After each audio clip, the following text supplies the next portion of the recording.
अस्सलाम वालेकुम रहमतुल्लाहि बरकातहू। अजीज दोस्तों, इस वीडियो के अंदर हम सर सैयद अहमद खान की जिंदगी के बारे में मालूमात हासिल करेंगे। आइए बच्चों जानते हैं, उससे पहले हमारे चैनल को जरूर सब्सक्राइब कीजिए। मत सहल हमें जानो फिरता है फलक बरसू, मत सहल हमें जानो फिरता है फलक बरसू, तब खाक के पर्दे से इंसान निकलते हैं। जी हाँ दोस्तों, सर सैयद अहमद खान 7 अक्टूबर 1817 को दिल्ली में पैदा हुए। सर सैयद अहमद खान ने पहले कुरान मजीद की तालीम मुकम्मल की। इसके बाद उन्होंने फारसी अरबी में भी कुछ किताबें तहरीर किए।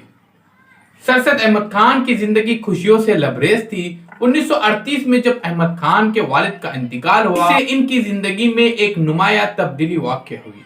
इस तरह 22 साल की उम्र में सर सैयद अहमद खान को तलाश माश की फिक्र के दामन में घेर लिया। उस वक्त रॉबर्ट हैमिल्टन दिल्ली में जज के अहदे पर फाइज थे। वो सर सैयद अहमद खान के खानदान से वाकिफ थे। इसी बदौलत उन्होंने सर सैयद अहमद खान को सेशन कोर्ट में सुप्रीटेंडेंट का अहदा पेश किया, लेकिन इस अहदे को सर सैयद अहमद खान ने कबूल नहीं किया। सर सैयद अहमद खान को इस बात का एहसास था कि वो कानून से ज्यादा वाकिफ नहीं है, इसलिए इस अहदे की जिम्मेदारियों को बखूबी वो निभा नहीं सकते थे। बहरहाल 1839 में सर सैयद अहमद खान को आगरा में कमिश्नर के दफ्तर में क्लर्क की मुलाजिमत से नवाजा गया, जिसे उन्होंने कबूल किया और अपने तलाश माश का सिलसिला यहाँ पर वो खत्म कर देते हैं। इसी दौर में उन्होंने एक किताब भी लिखी। एक किताब इनकी काफी मशहूर किताब हुई। ये किताब काफी अहम किताब। एक मर्तबा मुरादाबाद में बहुत बड़ा कहत पड़ा था, जिसमें काफी लोग मुतासिर हुए थे। कहत ज़दा लोगों की मदद के लिए सर सैयद अहमद खान को मुकर्रर किया गया। उन्होंने तमाम मुसीबत ज़दा लोगों की मदद बिला तफरीक की। सर सैयद अहमद खान की जिंदा दिली को देखकर लोग उनसे काफी मुतासिर हुए।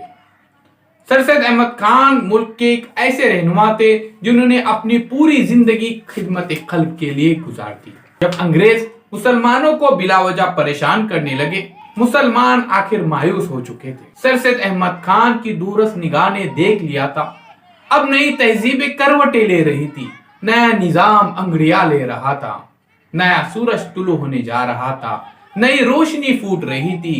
अंग्रेजी कौम की जड़ें गहराई तक चली गई थी, फिर भी मुसलमान अंग्रेजी तालीम से कोसों दूर है। अंग्रेजी से नाशनाई उसे नुकसान पहुंचा रही है। सर सैयद अहमद खान ने तहजीबुल इखलाक एक रिसाला निकाला, जिसमें उन्होंने मुसलमानों को अंग्रेजी तालीम हासिल करने के लिए रुजू किया, आमादा किया।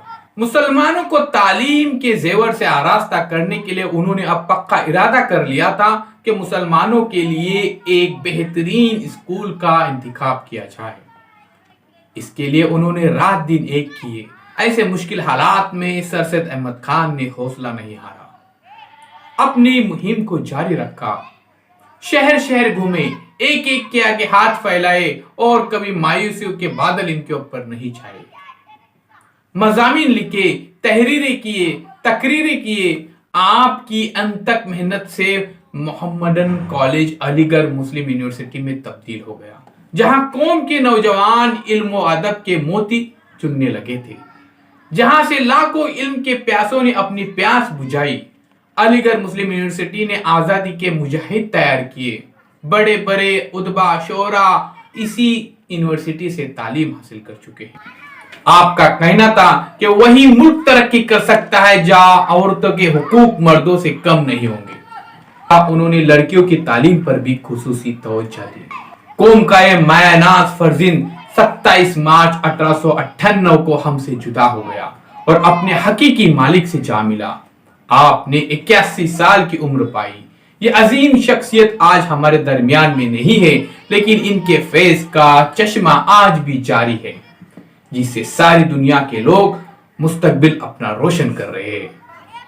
आपके मिसाली उसूल हमारे लिए मशअले राह है। हमें इस बात को हमेशा याद रखना चाहिए कि उन्होंने उनका आज हमारे कल के लिए कुर्बान कर दिया था। सर सैयद अहमद खान एक बेमिसाल माहिर तालीम थे, एक बेहतरीन मुसन्निफ थे, मुदीर और दूरअंदेश और एक कौमी रहनुमा थे। हजारों साल नरगिस अपनी बेनूरी पे रोती है, हजारों साल नरगिस अपनी बेनूरी पे रोती है, बड़ी मुश्किल से होता है चमन में दीदार पैदा। अजीज दोस्तों, एक नए वीडियो के साथ मिलेंगे, उससे पहले हमारे चैनल को जरूर सब्सक्राइब